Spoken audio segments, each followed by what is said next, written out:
Guardia Civil, he went to Cuba, became wealthy, and returned to the Philippines to take revenge on the Spanish and save Maria Clara from the convent. So, the elderly person is not a maximum. A rich jeweler who is actually akala ng lahat patay na siya dahil pinatay siya ng mga Guardia Civil.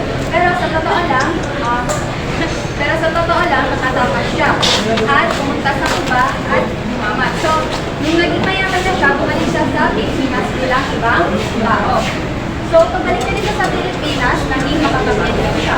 So, siya yung tinatanong at kinukonsulta pag gumagawa ng mga plano ng mga gobernador general.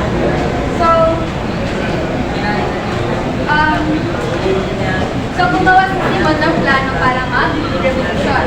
Kaya nagdala siya ng mga armas at naghahanap ng mga tao na tutulungan sa kanya. Dala na yung mga inapi, yung talaga yung inaanan ni Simon. So, ginamit ni Simon yung kapangyarihan niya para mas lalong lumala yung problema sa gobyerno at para magalit yung mga tao at magdala. So, isa sa mga tumulong sa kanya ay at sa mga tumulong sa kanya ay si Basilio Alamosa na nakapag-aral sa Maynila dahil sa Kapsan nakipag-alyansa din sa may Kabesang Palace. Siyang dating leader na pinagagaling ng mga pari. So, next is his first plan was when he learned Maria Clara had died. In his second plan, Simon had a bomb in a lamp given as a weapon when he gave to Juanito and Paulo. So, ito lang yung Paulo's mother daughter found out and threw the lamp into the river, saving everyone. So, nabigo yung unang plano ni Simon yung nalaman niyang patay si Maria Clara. So, dahil dito, hindi niya na tinuloy yung hindi niya na tinuloy yung revolution. So, after a month, gumawa na naman siya ng ibang plano. So, sa wedding reception ni na Juanito Velez at Juanita Gomez, naglagay siya ng bomba. At yung target niya dito ay yung mga bari at yung mga Kastila kapital. So, yung bomba, ginago na sa Mercula na ibibigay niyang regalo sa mga kapital. So, yung plano ni Simon is dapat nilipat-ipit ng lampara sa sabog yung bomba. At yun na din yung magiging signal or sign na magsisimula na yung revolution. So, bago siya umalis sa venue, nag-iwan siya ng liham na may nakasulat doon na you will die tonight. At may pirma ni Juan Crisostomo Ibarra. So, si Isagani yung ex ni Paulina,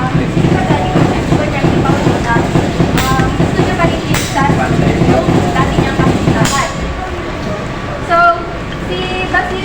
sinabi ni Basilio sa kanya na umalis na siya dahil malapit na sumabog yung lamp. So, nung nakita ni Father Salvi yung liham at nakukunan niya na si Ibarra yung nagsulat, nagsimulang nagpanik yung mga bisita. So nang mag-take off, picture na yung lamp, inangka ni Father Irene na itaas ang wing. Pero si Isagani yung expert na yung kaya dahil siyang pumakbo sa loob, kinuha niya yung bomba at pinapag sa ilaw. Kaya yung bomba doon sumabog sa ilaw. Huwag niya lang? Yes. So, the next is sand. On the run, saying hi and a public Dino's house. Before dying, he confessed his Alemnian plans.